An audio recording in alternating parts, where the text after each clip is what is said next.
is your Classic Metal Show right here on the ClassicMetalShow.com. If you don't know who that is, you shouldn't be listening to this show. That, of course, was Metal Church. That's brand new stuff. The name of the tune was Revolution Underway. The name of the album is Damned If You Do, and a guy that is definitely not damned if he's doing it, because he's doing it once again and doing it with as much fire as ever. It is the vocalist of Metal Church. It is Mike Howe. Mike, how are you, man?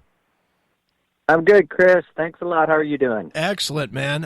As I said to you right before we started, it is always good to have new Metal Church, and Damned If You Do is just a kick-ass Metal Church album, man. Great job. Well, thank you very much. I appreciate that. And we're always happy to be still here in the mix and grateful for that. No doubt, man. Well, Mike, I got to ask you, man, looking back before we talk about the new record, you have an album and a touring cycle under your belt again since you came back. And I'm curious how the experience has been for you, not, how it played out with things that you expected, as well as the different things that you've seen since you came back. Well, I have to say I was overwhelmed with the response of the fans, and that was the marquee of my coming back for me, is reconnecting with old fans and new fans, and just getting out there on the road and being able to do what we love to do and still be able to do it. And one of my favorite parts of being on the road, besides playing our music on stage, is after the show, getting to go out and meet and greet with the fans and sign autographs and take selfies and give hugs and do all that beautiful human connection. So that was something that was really special to me. Sure. Does it feel like the same business that you were in years and years ago? No, it's completely different. And from many aspects, but from where my head is at is sure. the number one, Mm-hmm. But secondary, it's down from what it was in good ways and bad ways, but the music business still has its pluses and minuses in different shapes and sizes, and having control of our creative side of our band and what we do musically and presenting our band is very important. And Rat Pack Records allows us to do that, so that was a very important part.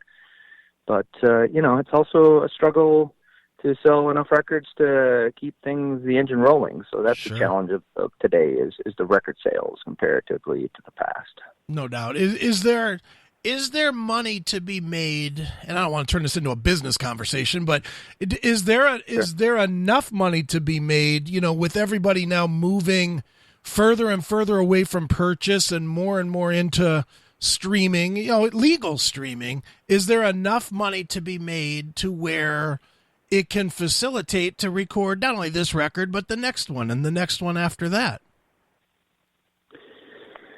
Well, thanks to Rat Pack Records, who I mentioned earlier, recording the album and putting it out is something that we can do and recoup our expenses. Okay. Now, whether we make any money off of doing that is another story, So I can say that because of Rat Packer, we can go in, and because of Kurt's setup and has his own studio and we do it all ourselves, that allows us to be able to write and record and do that side of our art. But it is very difficult, and sure. I'm sure it's a challenge for all bands, So the other challenge is getting out on the road and trying to make money on the road and going everywhere you can with, the business budgetizing sure. that whole show on the road. So it's definitely a balance between trying to do that and keep a home life, and that's what our biggest challenge is nowadays. Sure, no doubt. Now, Mike, let's talk about the new record, Damned If You Do. It is quite the punch in the face, to say the least. You guys really, it really seems that with the last two records since you came back, that not only you personally are energizing the band, but it seems like the band as a whole unit, both in the writing and the presentation, are really a lot more energetic than maybe at least the last record with Ronnie Monroe was. Do you feel that? Oh, I feel it very much so. Yeah, and this second record with me returning was, we went through the same process we always do in the writing, Kurt and I. But I think just the delivery, we have a new drummer in Stet Howland, and he played his ass off. And, we are very grateful for him to come in and replace another amazing drummer, and Jeff Plate. But, whatever happened on that record, everyone seemed to just gel and just put their best foot forward and really express their instrument in a way that is indicative to Metal Church's style, I think. And whatever magic happened, we don't like to question that, because that's art, right? And sure. I just think I think it's a beautiful thing. And also, I think Kurt Vanderhoof, in his mixing of this record, learned some things from the last one and really put his amazing technical effort forward and made a sonically powerful record with, vocals out front there and guitars just slamming. And I really love the mix of this new album. So I think that does a lot also. Sure. Now, do you do more writing than you did on the last one, or about the same, or none at all, or where do you come in on that? It's the exact same formula Kurt and I have been using since we met each other, and it's the same chemistry and the way it goes, and the way it does go is Kurt goes in and writes a bunch of songs that are outline structures of a song, and then presents them to me, and we throw up a mic in front of his console, and he plays back a song, and if I'm feeling it, I start screaming out melodies, and some lyrics come out sometimes, and we try to take it organically and how it comes. And if we feel it, it's good. And if we don't feel it, we move on. Sure. That's basically how it works.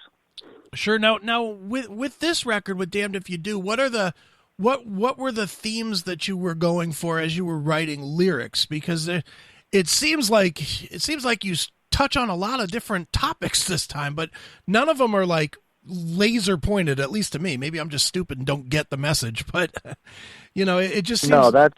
Go ahead.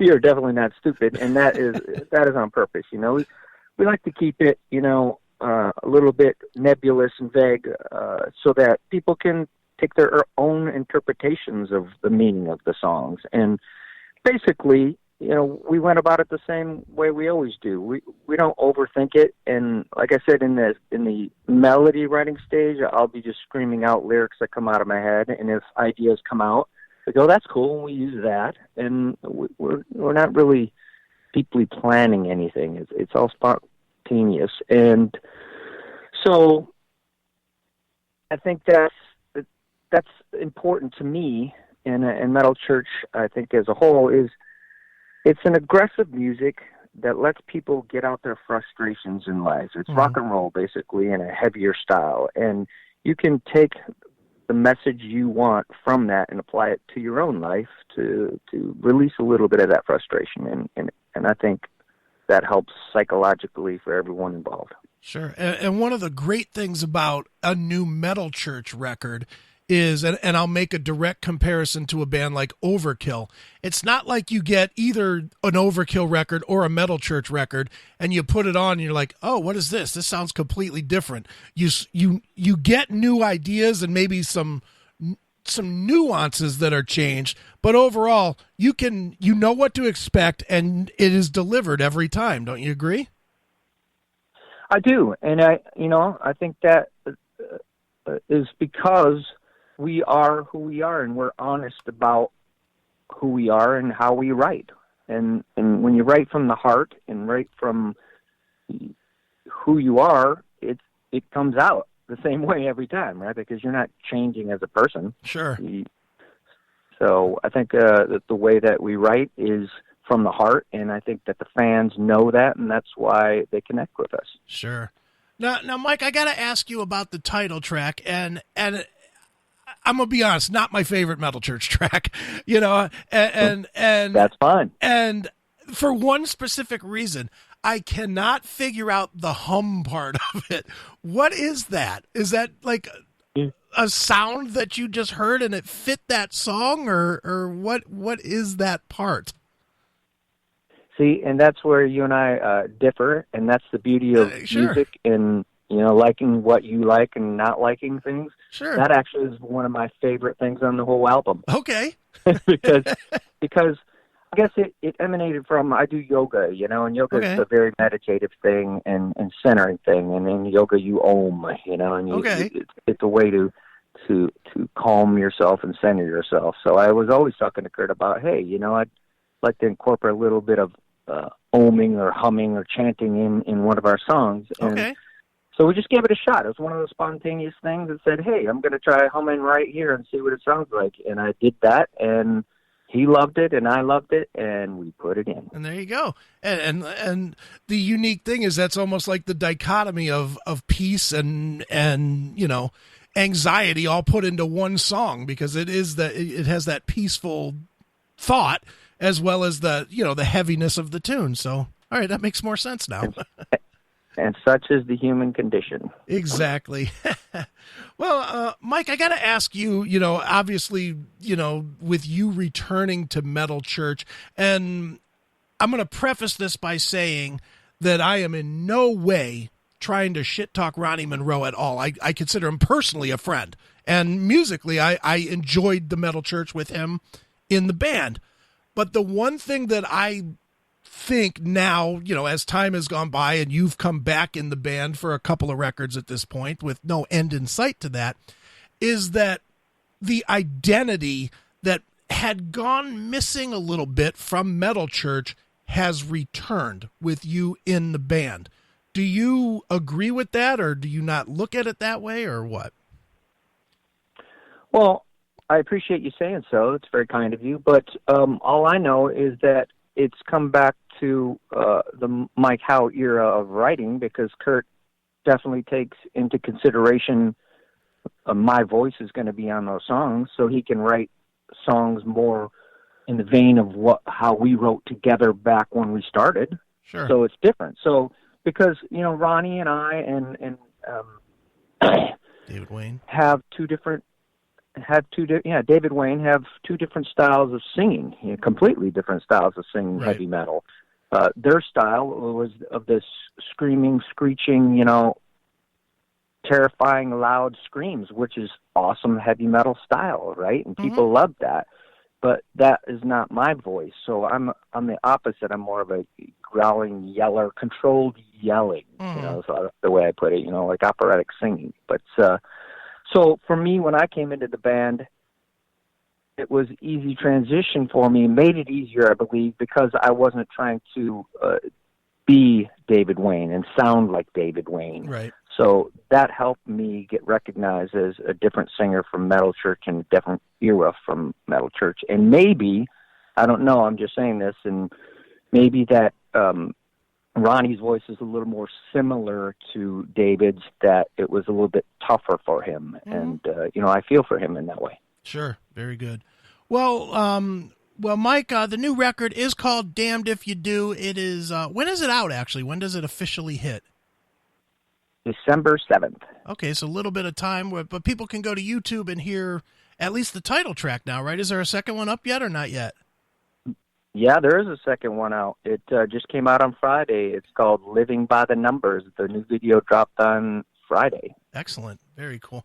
Dude, you know how it is on this side. We get the record early, so we lose track of all this stuff. But it's definitely, I'll give the whole album a stamp of approval. It is definitely what you would want and expect from Metal Church, and as a fan, I'm enjoying it to no end. So, Mike, as a tradition on the show, we always let the artist pick a closing track from the album. Maybe tell us a quick story about it. So, what'd you like us to wrap this one up with?